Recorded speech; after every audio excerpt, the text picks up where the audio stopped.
Shifting focus for now to the tensions in West Asia, a deadly stabbing attack at a transport station in Haifa in Israel has left one man dead and several others injured. Israeli police termed the incident as a quote-unquote terror attack and identified the assailant as an Israeli citizen and a member of Israel's Druze Arab minority who returned from abroad recently.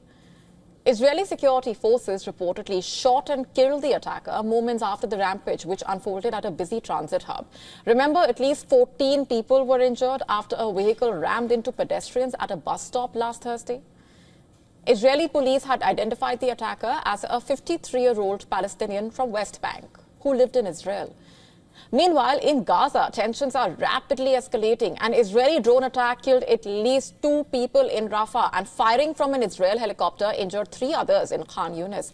On Sunday, Israel cut off the entry of goods and humanitarian aid into Gaza and moved military vehicles near the border. Israeli officials say this move is aimed at forcing Hamas to agree to a temporary ceasefire extension.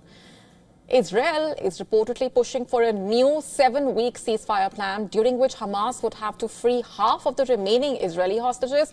And at the end of this period, if both sides reach an agreement for a permanent ceasefire, all remaining hostages would be released. Israeli Prime Minister Benjamin Netanyahu credited the U.S. envoy Steve Witkoff with drafting the new ceasefire framework, adding that more time is needed to bridge the divide between Israel and Hamas. Hamas had also put forward positions for a permanent ceasefire that are totally unacceptable.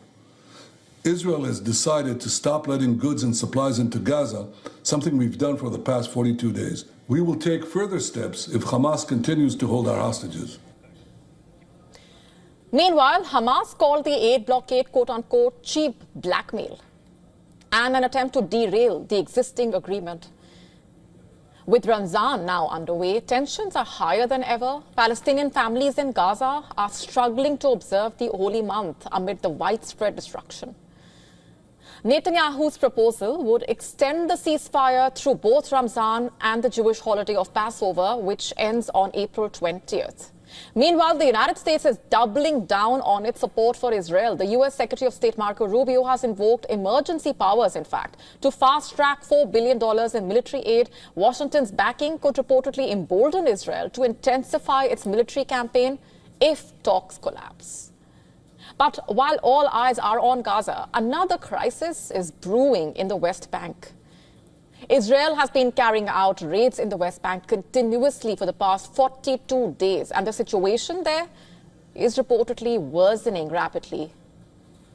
In fact, experts are warning that if the situation spirals out of control, it could ignite a much larger war. And the sight of Israeli tanks rolling into Jenin, something that has not happened in 20 years, signals a dangerous new phase in this conflict.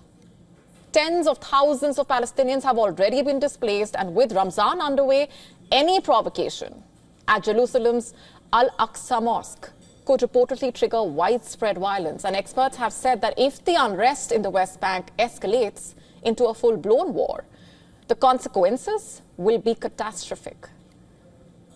The fate of the region hangs in the balance. Whether this conflict spirals out of control or finds a path to de-escalation will depend on what happens in the coming days.